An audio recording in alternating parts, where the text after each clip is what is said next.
Rendez-vous renouvelé sur la chaîne de télévision C360. Nous sommes bien dans l'émission Regard sur l'avenir et qui va parler sans doute des préoccupations de l'heure entre les pays de l'Alliance des États du Sahel et pourquoi pas le reste du monde. Et pour ce numéro, nous allons parler essentiellement de cette injonction, si on peut le dire ainsi, de l'Union africaine qui demande aux États de l'AES, bien sûr, d'organiser des élections pour désigner, si on peut le dire ainsi, des présidents pour gouverner les différents pays. Et pour en parler, j'ai avec moi dans le studio le coordinateur national du cadre 2 heures pour nous, 2 heures pour Kamita, Imhotep Bayala, Labidi Naba, il est le porte-parole du mouvement face aux causes, un membre influent de la CNAVC, mais également aussi Bakari Kabore, il est juriste et analyste politique. Camarade, bonjour. Bonjour. Bonjour. Bienvenue donc à l'émission et surtout merci pour ce temps consacré à la chaîne de télévision C360. Camarade Bayala, l'Union africaine est sortie du bois pour venir dans une mission demander aux pays de l'AES d'organiser des élections. Qu'est-ce qui n'a pas marché, si on peut le dire ainsi? Oui, il faut une fois de plus l'avouer, c'est triste. On a des organisations qui sont censées avoir la température des masses et donc de leurs aspirations, connaître par avance, en fonction des réalités, les urgences des nations.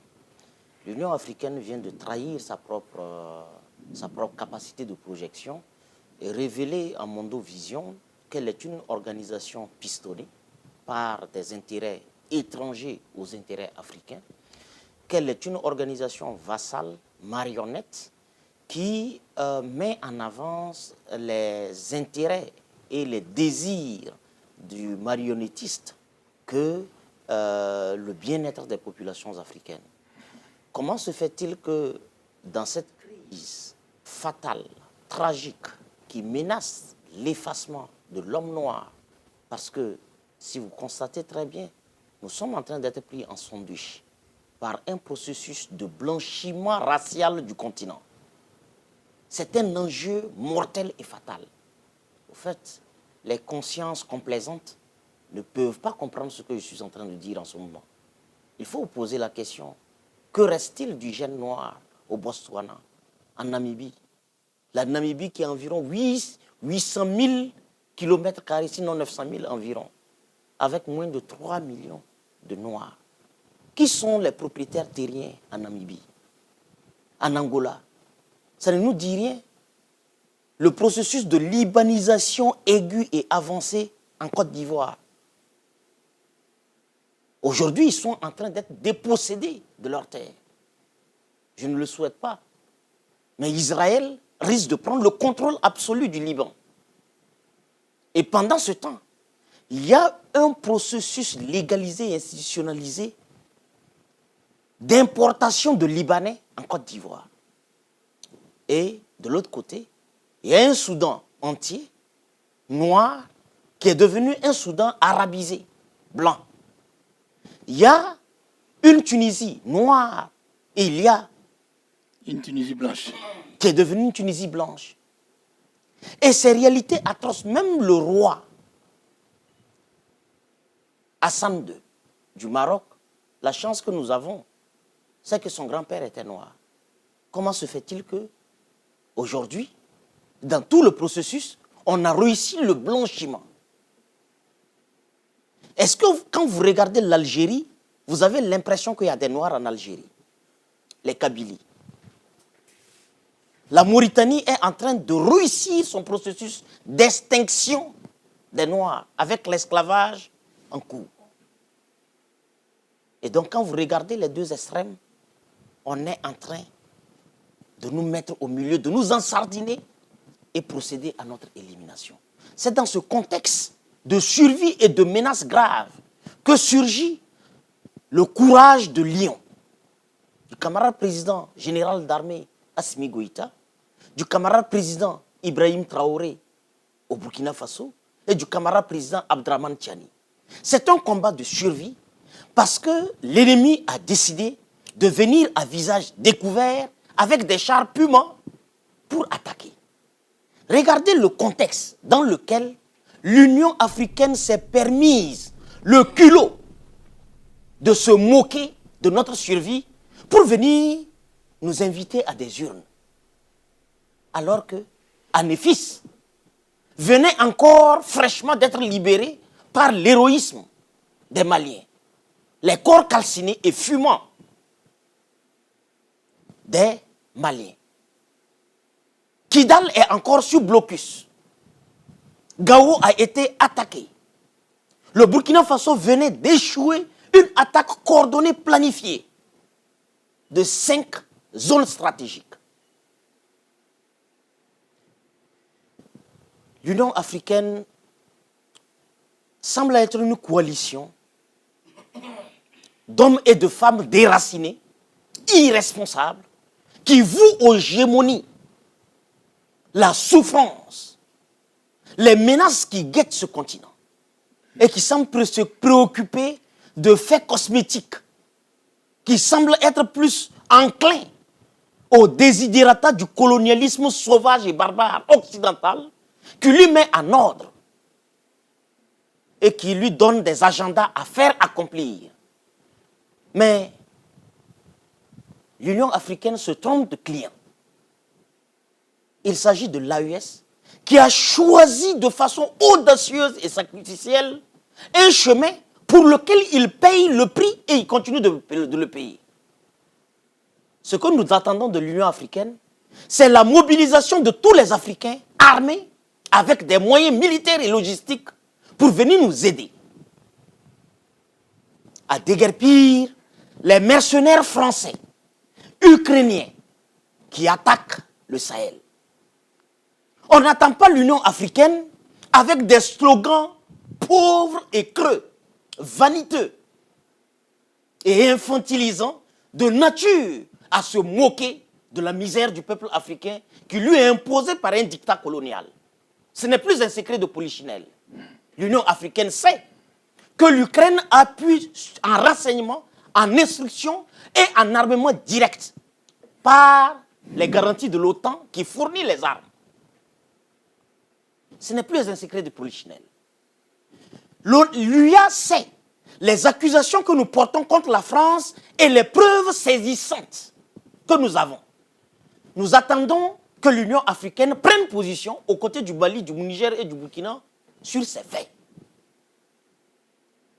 Ces injonctions puériles d'un enfant gâté qui se promène pour dire à des peuples qui sont menacés d'extinction, dont des parties essentielles de leur territoire sont occupées, une majorité de leur population transformée en sans-abri chez eux. Ils vont aller voter où? Comment cela peut devenir une préoccupation vitale pour l'Union africaine? Elle qui est aux ordres. Est-ce qu'elle demande aux États-Unis qui viennent de célébrer leurs 250 ans combien d'années il leur a fallu de révolution? C'est 100 à 150 ans. Nous n'avons pas le même âge que les États-Unis. Nous n'allons pas aller imiter l'histoire et le parcours d'autres peuples. Chacun fait ses étapes. Nous, nous sommes en 1800. C'est ce que le camarade président a dit. En 1800, il n'y avait pas d'élection en France ni aux États-Unis. C'était la révolution. Tout à fait. Et donc, nous sommes en révolution. Quand nous finirons la révolution qui nous permettra de faire de façon drastique et radicale les transformations vitales pour avoir des infrastructures, des voies ferroviaires, des écoles, on a pris une décision pour que l'école, les frais de l'école soient maîtrisés et tout. Des centres de santé de haute de gamme, alors nous pouvons revenir de façon oisive aux jeux électoralistes, mais qui sera fonction de nos propres humeurs. Nous n'allons nous soumettre au rythme d'aucun arbitre de course. L'UA peut aller à Abidjan. L'UA peut aller à Cotonou. L'UA peut aller à Conakry. L'UA peut aller même proposer ses services et son expertise au Sénégal, où on a besoin en ce moment parce que les questions électorales pour le référendum sont en cours. Tout à fait. Mais ici, nous avons un chemin que nous avons choisi et on a cru que l'UA avait compris. Mais par cette mission, l'UA nous montre qu'au fait, elle est une UA hors sol qui ne comprend pas encore l'Afrique qu'elle dirige. Tout à fait. Camarade l'avait dit, on pensait que cette question avait été adressée. Pratiquement, on avait épuisé donc la question. Le Burkina Faso, le Niger et le Mali avaient, en tout cas, clairement dit donc à l'Union africaine que ce n'était pas vraiment l'urgence du moment. Et pourquoi l'UA revient encore à la charge? Est-ce qu'il y a une injonction particulière donc par rapport à cette sortie? Merci, camarade Koulibaly. Il faut tout simplement dire que sur cette situation, les pays de l'AES vont connaître l'adversité politique, diplomatique, militaire, économique de toutes les institutions africaines stipendiées, c'est-à-dire téléguidées par l'impérialisme occidental. L'Union africaine, qui a suspendu nos 3 pays, le Mali, le Niger et le Burkina Faso, quand justement nous avons tous, à des échéances différentes, entamé la voie de la souveraineté face à un même mal où le diagnostic était commun. Donc la solution à ce mal-là était commune. C'est-à-dire ne pas rester dans ce carcan de la communauté dite internationale où le chef de file, la France, vienne vous dicter les solutions, les voies à suivre pour sortir de ce mal-là. De toute façon, le Mali l'avait expérimenté beaucoup d'années après. Tout à fait. Et c'est l'échec, ou du moins cette organisation voilée de reconquête de notre espace, qui passe par le fait que toutes les solutions qu'on nous apportait, G5 Sahel, Barkhane, Serval, Takuba et quoi sais-je encore, ne pouvaient pas prospérer. Il lui fallut des leaders qui prennent la décision de se sacrifier, de sacrifier leur jeunesse pour justement embarquer leur pays vers la trajectoire justement de leur véritable libération. Et cette trajectoire-là, elle va toujours connaître l'adversité de ce type d'organisation. En fait, l'UA manque de décence politico-morale. De ce que les pays de l'AES qui ont connu des attaques tout dernièrement, sans que l'UA n'ait levé le seul doigt ou la seule voix pour justement compatir à cette douleur, le fil justement d'envoyés spéciaux que l'UA a envoyés au niveau de l'AES pour les mêmes questions, qui ont reçu les mêmes réponses, montre que, comme le disait Thomas Sankara, l'impérialisme et les servants locaux sont de mauvais élèves. Et ce que je voudrais dire par rapport justement à cette demande incessante et pressante de ce que nous organisons les élections, de ce que les pays de l'AES organisent des élections, comme si c'est les élections qui viendraient libérer subitement et miraculeusement nos pays, participe du fait que c'est par ce registre-là des élections Tout à fait. que nous serons dominés, que la domination se maintient. Et donc, votre question, la réponse à votre question, elle est simple. l'Union africaine est stipendiée, l'Union africaine est téléguidée par l'impérialisme occidental. À ce niveau, il n'y a aucun doute. L'AES qui a emboîté cette voie de la souveraineté, la voie de la révolution, est une voie où on ne se pose pas la question de qui doit gouverner. Nous avons déjà nos gouvernants. Nous avons déjà nos leaders. Le camarade capitaine Ibrahim Traoré pour le Burkina Faso, le camarade Assimi Goïta pour le Mali et le camarade Abdourahmane Tiani pour le Niger. Même si d'aventure nous organisions des élections pour leurs beaux yeux en octobre, le camarade capitaine Ibrahim Traoré remporterait ces élections-là.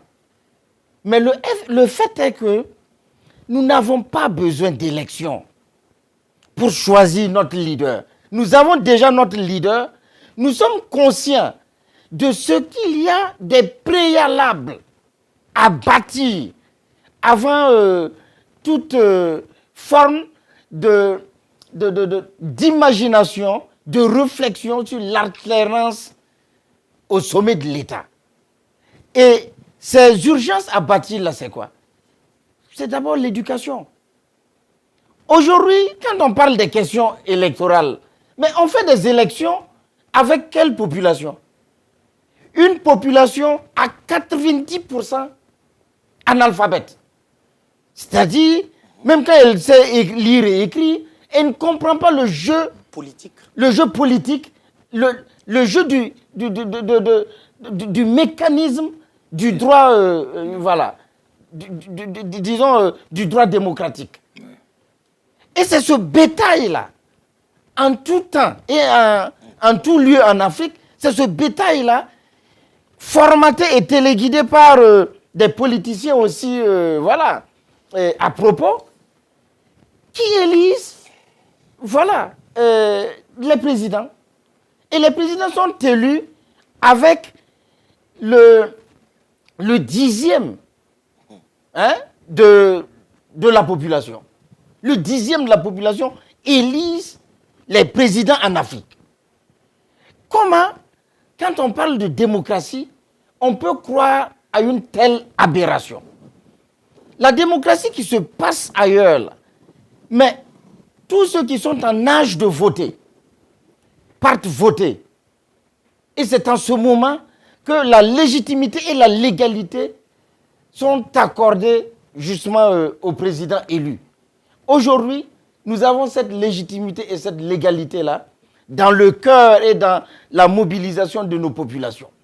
Aujourd'hui même, le camarade capitaine Ibrahim Traoré démontre encore de sa présence de là où il est, la mobilisation et l'engagement de nos populations autour, non seulement de la personne, mais aussi et surtout des idéaux qui l'incarnent, qui ne sont rien d'autre que les attentes, que la réponse aux aspirations des peuples que nous sommes. Donc moi, je voudrais tout simplement dire que le timing, d'ailleurs, de cette visite-là, oui, après qu'il y ait eu toutes ces attaques, après que l'Union européenne voilà, ait fait cette session du Parlement où des résolutions sont prises contre l'AES à travers le Burkina Faso et plus loin à travers le Niger, c'est dire que le lien entre l'impérialisme occidental et l'Union africaine ne sont plus à démontrer.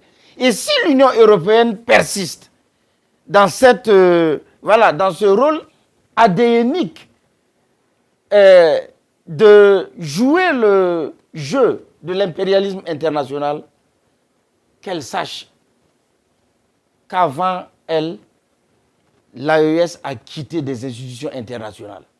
L'AES a quitté la CEDEAO. L'AES, très probablement, en fonction justement de la posture de l'Union européenne, va quitter l'Union européenne. L'Union africaine. L'Union européenne déjà. Et pour l'Union africaine, qu'elle sache que ce n'est pas loin. Si elle ne réalise pas, elle ne change pas de logiciel en considérant bien sûr les aspirations des peuples de l'AES. Ouais. Camarade Kabouri, les variables n'ont pas tellement trop changé dans le langage donc de l'Union africaine. Merci beaucoup, camarades.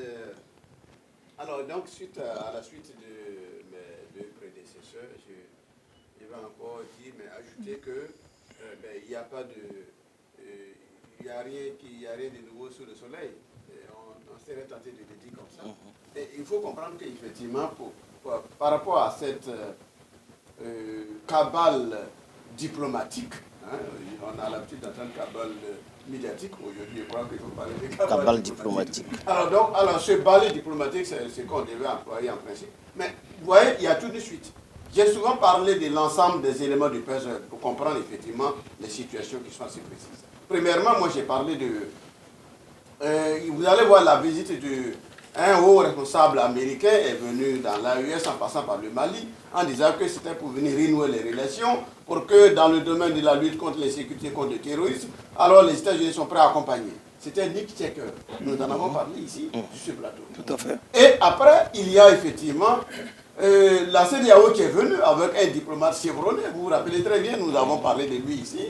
Et le diplomate guinéen, son Excellence Lansana Kouyaté, qui a été téléguidé proprement par la CEDEAO, en passant par Abidjan à prendre des instructions assez fermes. Nous avons parlé ici du fait que son discours et le verbe qu'il devait employer à Bamako auprès du président Assimi Goïta était totalement bien millimétré, pour ne pas qu'il rentre en cause, qu'il répète exactement ce qui lui a été dicté. Donc voyez-vous, après cela, vous allez constater que encore, pour ce qui concerne l'Union africaine, ce n'est pas la première visite, ni la dernière, parce que comme vous l'avez très bien dit, et Thomas Sankara l'a dit, mais l'impérialisme est un mauvais élève, chassé par la porte et revient par la fenêtre, par tous les moyens. Donc, ils ont commencé d'abord par envoyer leur diplomate qui est à côté de nous, le représentant d'Israël.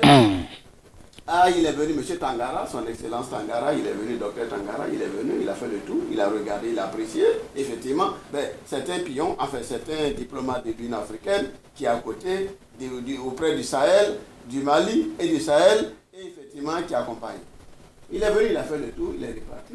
Après, on a trouvé bon qu'apparemment, en tout cas sa voix n'a pas été bien entendue, bien comprise. On a décidé de faire venir le président de l'Union africaine, lui-même, himself, qui est venu. Avec tout le respect que nous voyons pour ces personnes, le général Évariste Ndayishimiye est venu, mais quand il est venu, certainement qu'on lui a donné quelques éléments de langage, quelques grilles de lecture à faire, mais arrivé face à la réalité assez patente, il a changé de langage. Il s'est transformé en notre avocat. Et on était très contents. On a même amené à aller voir Mebo, Burkinabé, Burundi, Burkinabé. Il a apprécié avec son esprit qui m'a Faso Mebo. Et il a embouché une autre trompette. Contrairement à ce que, effectivement, aux injonctions des envoyeurs. Et donc, du coup, on a dit, mais qu'est-ce qu'il a fait? Mais il est venu, il a changé de langage. Apparemment, il n'a pas traduit totalement, de façon fidèle, les injonctions. C'est général, ce qui se passe. Et il est reparti. Alors, l'Union africaine, apparemment, et y compris ses instigateurs, ses envoyés, qui sont de l'autre côté, ont compris qu'effectivement, on ne pouvait pas totalement compter sur le général Ndayishimiye. Alors donc, il va falloir, malgré les attaques, que vous l'avez si bien dit, malgré effectivement les deuils que nous avons tous les jours, malgré effectivement les raclées que effectivement les armées de l'Est infligent aux envoyés et aux messagers du diable, voyez-vous, 400 morts parmi les attaques au Burkina ici, à Anéfis, on a découpé les gens en rondelettes là-bas, personne n'en parle, des chars ont été totalement brûlés et à les liquider, mais on n'en parle pas, on ne comprend pas. Au Niger et les récentes attaques au Burkina, un peu partout, on n'en parle pas. L'Union africaine, comme le camarade Labidi l'a dit, n'a pas levé le petit doigt, ne serait-ce qu'un petit communiqué de compassion. Et pour dire qu'on nous accompagne.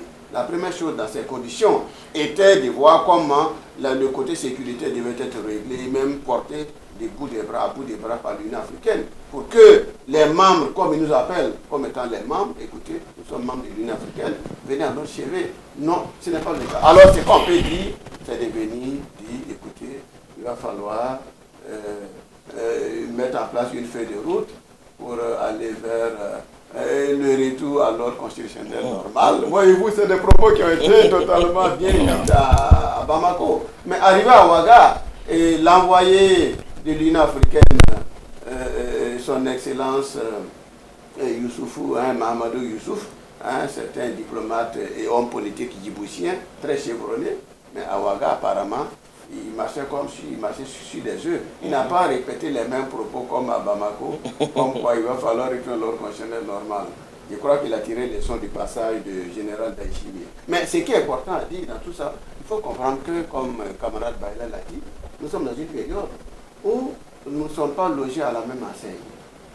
Le président camarade président Ibrahim Traoré l'a dit, nous sommes dans les années 1800. Selon l'évolution des États et des nations, nous sommes dans les années 1800. Par comparaison aux périodes. Et vous allez voir qu'effectivement, tous les États européens, tous les États du monde de façon générale, sont passés par une phase effectivement primaire, passés par une phase de révolution. Après cette phase de révolution, les États sont passés nécessairement dans leur mode de gouvernance et dans leur choix politique vers ce qu'on appelle le despotisme éclairé. En Europe, il y a la période du despotisme éclairé. C'est-à-dire, au lieu d'appeler leurs dirigeants qui régnaient de main de fer dictateurs, non.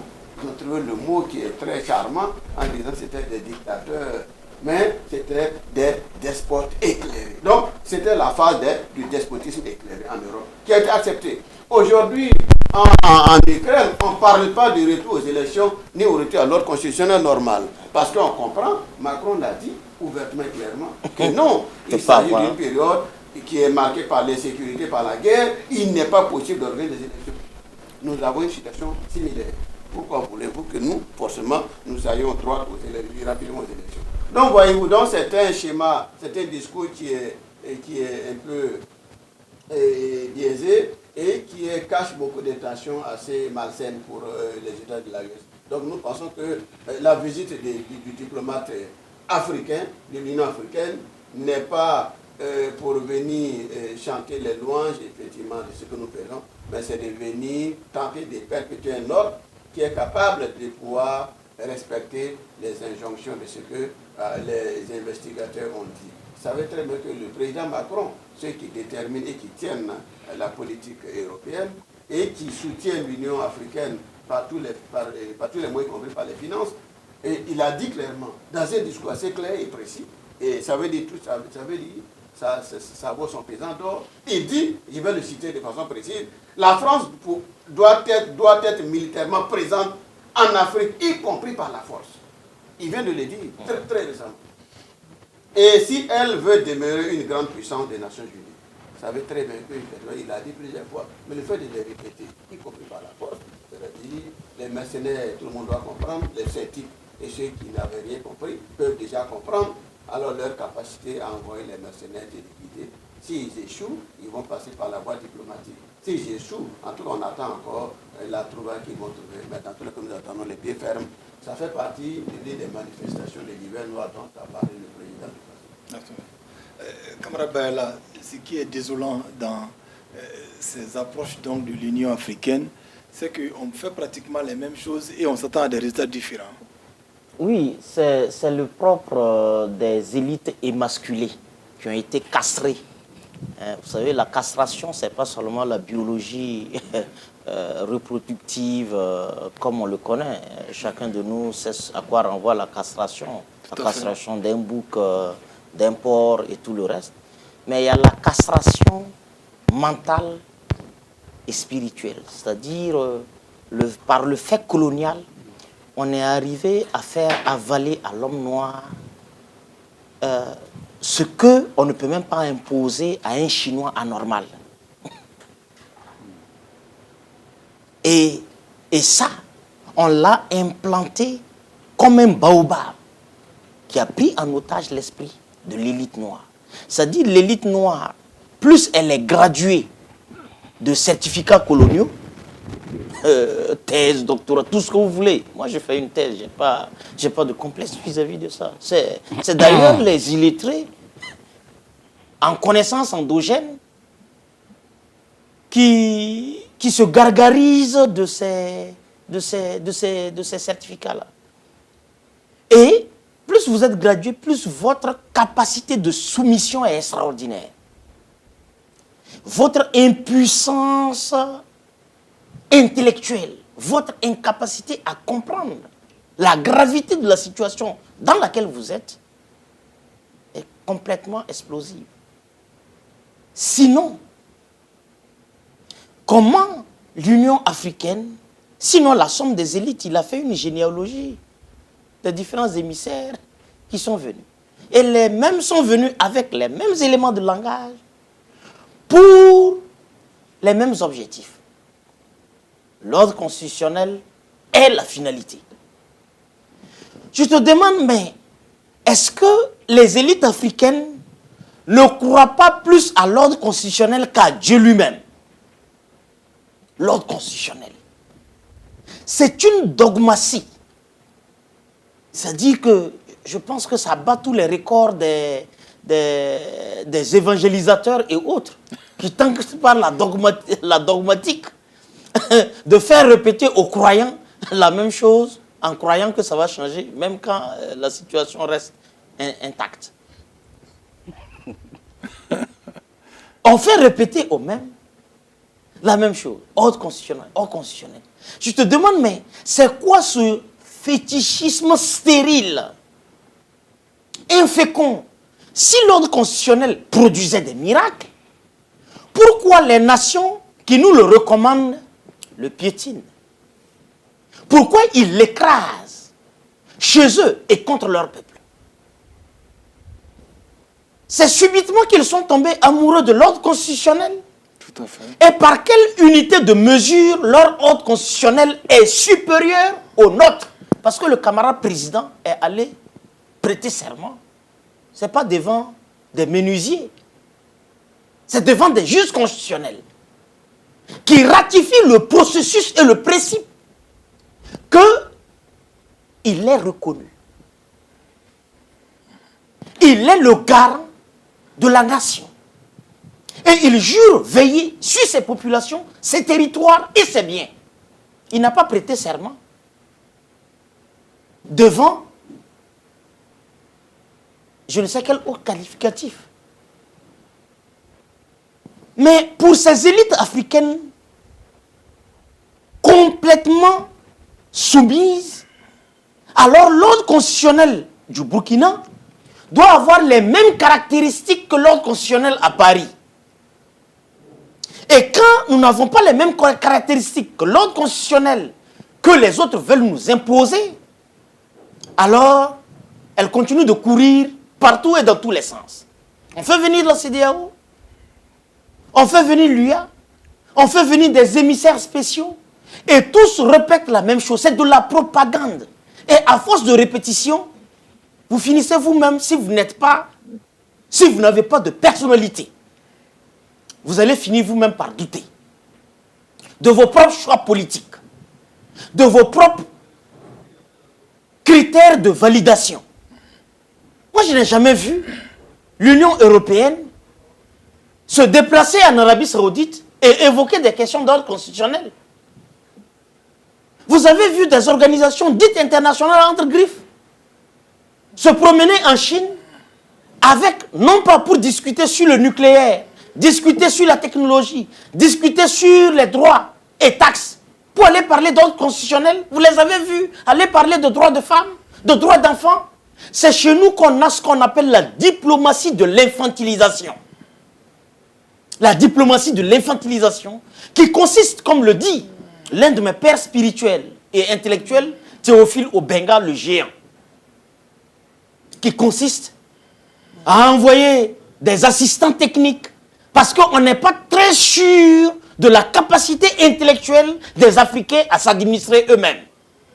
Il faut, à côté de chaque nègre, du palais jusqu'au planton, il lui faut un assistant technique. Et cet assistant est toujours blanc. Pour lui apprendre comment on gouverne, comment on gère un état-major. Les bonnes manières. Les bonnes manières. Voyez-vous, ça c'est le prototype, c'est le schéma type de la diplomatie de l'infantilisation, de l'effacement, du mépris, de la condescendance et du paternalisme consacré. Mais je pense que c'est le camarade président qui le disait au Fercit. On a l'impression que nos élites, à force de côtoyer le blanc, sont devenus plus bêtes et plus tarés qu'avant. Ils sont devenus même plus bornés. Parce qu'ils n'arrivent même plus à questionner pourquoi on veut les mettre dans telle box, telle box, telle box, telle box. Combien d'élections et d'ordre constitutionnel nous avons établis dans ce pays? On peut faire l'inventaire. Mais le résultat de ces élections ont conduit à quoi? Et c'était quelle élection? Le bétail électoral, comme il évoquait. Thomas Sankara posait la problématique du bulletin de l'urne. Un bulletin tenu par un électeur qui ne sait pas à quel enjeu économique, à quel enjeu politique que la décision de la coloration du bulletin qu'il va mettre dans une urne conduit. Est-ce que cet électeur, on n'écrase pas sa dignité et sa validité élective? Nous voulons d'abord éduquer, construire des hommes et des femmes, même si Satan a la réputation politique la plus explosive, qu'il puisse par une conscience politique éclairée, en l'absence des 3 champions que nous avons, pouvoir décider et ne jamais élire le diable. Parce qu'il peut s'habiller et porter la tunique d'un ange. Mais c'est la capacité de filtre intellectuel, mental et moral de notre peuple qui lui permettra d'être aguerri suffisamment pour prendre en main son destin, même quand il n'a plus un leader qui lui tient la main, et qui lui tient la main pour marcher, pour le guider. Et c'est ce que nous voulons. Mais ces élites sont des élites outside, des élites hors sol, et dont le seul remède, c'est peut-être l'effacement total de cette espèce d'élite. Je ne sais pas, un gars comme celui de l'UA qui est venu avant-hier, vous pensez qu'il est capable de croire à ce à quoi nous croyons? De son enfance jusqu'à cet âge, il est convaincu que les recettes du blanc, les recettes du dictat colonial sont les meilleures. Donc, moi, je ne suis pas pessimiste par rapport à une capacité de reconversion de cette race d'intellectuels, spécialistes de Socrate, de Platon, de Hegel. Bon, je ne sais pas quelle magie elle peut produire. Il faut, par l'immersion patriotique, il faut, par les programmes politiques en cours, sécréter et générer une nouvelle élite. Et par les émissions que nous faisons, contribuer à accélérer ce processus de maturation politique des masses. C'est la seule issue pour avoir un salut durable. Absolument. Camarade l'avait dit, comment avez-vous trouvé la réaction des autorités maliennes et burkinabè? Non, je trouve que... Parce qu'à Ouaga, pratiquement, il n'y a pas eu de réponse. Le monsieur, il est venu, il a parlé. Bon, après, il s'est levé, il est parti. Il n'y a pas eu de réponse. Bon, on ne sait pas tellement trop. Est-ce que vous pensez que c'est vraiment... Vous savez que la courtoisie, l'hospitalité sont légendaires des valeurs burkinabées. Et si fait que notre profondeur, du fait d'ailleurs que nous ne soyons plus de façon, en termes d'activité ou d'activisme, si on veut, dans la même corporation. Parce que, attends, nous sommes suspendus de l'UA. Je ne sais même pas pourquoi. Déjà, il fallait nous rétablir avant de venir. Voilà. Et pour nous rétablir, il faut vraiment des débats profonds que de venir de façon superficielle, non, élection. Et puis, donc, l'attitude de nos autorités sont véritablement, disons, est une attitude responsable, une attitude crédible qui regorge à sa posture, mais une virulence si la bêtise se poursuit. Si ça se poursuit, je pense que ils apprendront à leur dépens que le Burkina Faso, le Mali et le Niger ne sont pas des pays à vendre. Et la voie dans laquelle nous nous sommes projetés aujourd'hui est une voie, s'ils étaient, en tout cas s'ils avaient de la jugeote, s'ils étaient libres dans leur pensée, si les cerveaux étaient à leur place, aurait permis de comprendre qu'en fait, nous allons nous-mêmes mettre en place notre propre mécanisme d'alternance au sommet de l'État, notre propre mode de gouvernance, mode justement de direction de notre pays. Nous n'allons pas emprunter justement leur droit constitutionnel, leur équilibre constitutionnel qu'ils ont fabriqué, tout simplement pour pouvoir mettre des gens qui se bagarrent à chaque fois, pendant que la construction du pays peine à se faire. Non. Nous, aujourd'hui, par exemple, au Burkina Faso, nous sommes projetés sur la révolution progressiste populaire. Nous disons à qui veut l'entendre que, voilà, il n'y a d'ailleurs plus de parti politique au Burkina Faso. Le seul parti politique, c'est le Burkina Faso. Uniquement. Voilà. Et maintenant, l'alternance au sommet de ce Burkina Faso, après qu'un certain nombre de mécanismes soient mis en place, sera encore à l'intérieur. Tout à fait. Entre nous.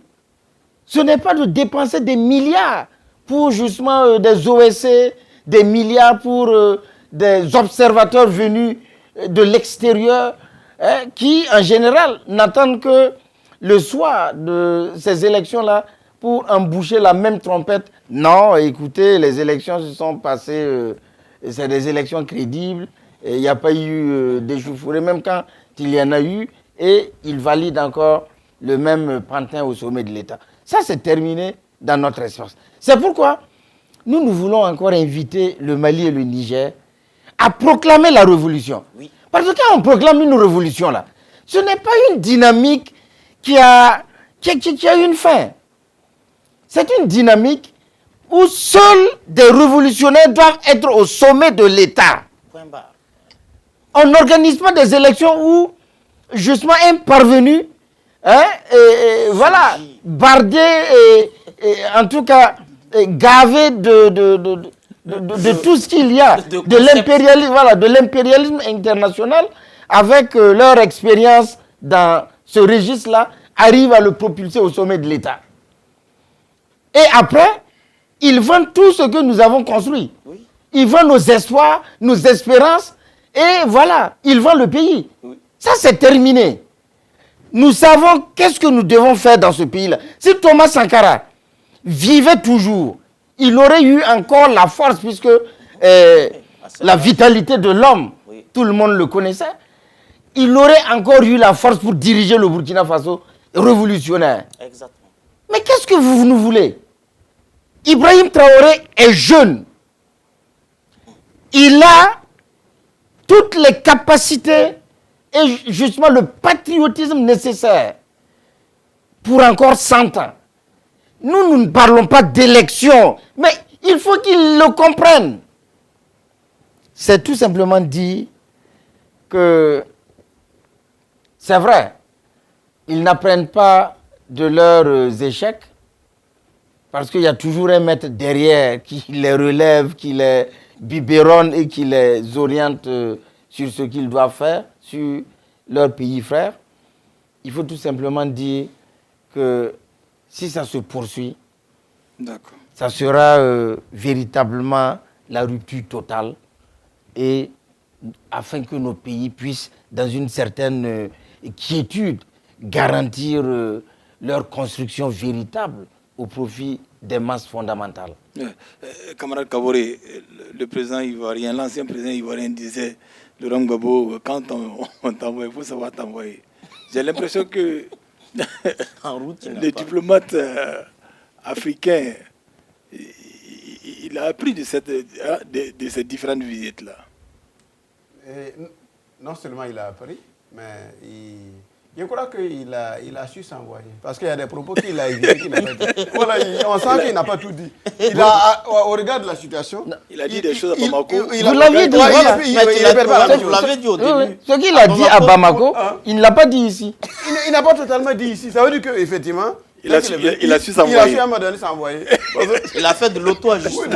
Il a ajusté les choses. Mais c'est une raison de plus pour que Bamako et Niamey embouchent la trompette de la révolution. Voilà. Il faut proclamer. Ça ferme la bouche claire. Oh, oui. Voilà. Et ce qu'il faut ajouter encore, il faut qu'ils comprennent que, par exemple, nous, j'avais parlé du... Voilà, lui, camarade Baël avait parlé de la révolution et puis la succession. Nous sommes en 1800. Mais effectivement, aujourd'hui, il va falloir qu'on comprenne. Bah, la démocratie qui est comme une panacée universelle à leur niveau, en tout cas pour nous, nous avons déjà vu les limites. Eux-mêmes connaissent les limites. Aujourd'hui, la France... Lorsque Emmanuel Macron devait gouverner, il devait faire face à beaucoup de réformes. Avec la première ministre, c'était Borne, une dame là. Mais tout ce qui a été adopté sous la première ministre Elisabeth Borne, c'était effectivement par le 49-3. C'est des coups d'État. Ah, c'est des coups d'État. Enfin, c'est une disposition prévue dans la Constitution qui, lorsqu'il n'y a pas de majorité parlementaire nécessaire pour faire passer une mesure ou une loi, alors le président se réfère effectivement à cette disposition constitutionnelle pour faire passer effectivement la mesure. 49-3. Plusieurs fois. On appelle la dame même la dame de 49-3. Pourquoi? Ça, c'est une forme de dictature voilée sous la démocratie. Ce n'est pas le peuple, ce que le peuple a dit. Mais comme on veut faire passer la réforme, la mesure, la loi, alors on passe par cette mesure, par cette disposition prévue par la Constitution qui donne en réalité un pouvoir exceptionnel au président, c'est-à-dire 49-3. Et c'est ce qu'ils font. Il faut comprendre qu'il y a un chemin à suivre qui est totalement logique. Si les gens nous refusent ce chemin logique, ça veut dire qu'ils sont en train de nous nier notre nature d'être humain, raisonnable, capable de pouvoir enclencher des changements à notre niveau. Premièrement, il faut comprendre que même au niveau de la démocratie, pour l'imposer, on a passé, ce n'est qu'en 1945 qu'on a reconnu aux femmes le droit de voter en France. Le pays est très loin. Il vient de loin. D'où vient-il que c'est seulement en 1945, tout de suite à côté, qu'on a permis aux femmes françaises d'être des citoyennes et de pouvoir voter. Des citoyennes à part entière comme les autres. Alors que la révolution a eu lieu en 1789. En 1789. Regardez l'écart. Vous savez très bien que rapidement, dans la révolution, on n'avait pas associé les femmes en France. C'était la révolution, on n'avait pas dit, ils ont dit, la déclaration qui en est sortie, c'est la déclaration universelle des droits de l'homme et du citoyen. On n'a pas parlé de la femme ni de la citoyenne comme étant un élément, une composante. Alors, après ça, il y a ce qu'on appelle les élections qu'ils ont abordées avant qu'on ne permette à la femme de voter en 1945. Avant cela, il y avait les élections, mais on parlait et tout le monde ne votait pas. Oui. Il y avait le suffrage. Ce n'était pas le suffrage universel comme nous connaissons aujourd'hui. Ils ont commencé par le suffrage censitaire. Et le suffrage capacitaire. Ça veut dire quoi? Si tu n'as pas les moyens, tu n'es pas fort physiquement, tu regardes, tu n'as pas de maison, tu es sans abri, apparemment tu ne peux même pas aller déposer, glisser le bulletin dans l'urne. Parce que tu ne comptes pas, tu n'es pas important pour la société ni pour la nation. Donc, tu ne peux pas décider de comment le pays doit être gouverné ni dirigé. Donc, le suffrage censitaire. Sens, c'est la puissance, en devenant à ce que les gens ont comme capacité. Et sur le suffrage capacitaire, on regarde ce que vous avez comme fortune. C'est vous qui pouvez décider de ce que la nation sera gouvernée. Aux États-Unis, aujourd'hui, jusqu'à présent, il y a les grands électeurs. Mais c'est eux qui prennent la voix des petits électeurs. Voilà. Jusqu'à présent, il y a voilà. Que le jeune électeur américain qui est employé ne peut pas avoir une voix direct pour élire. Il faut qu'il remette par exemple sa voix à McDo, Amazon.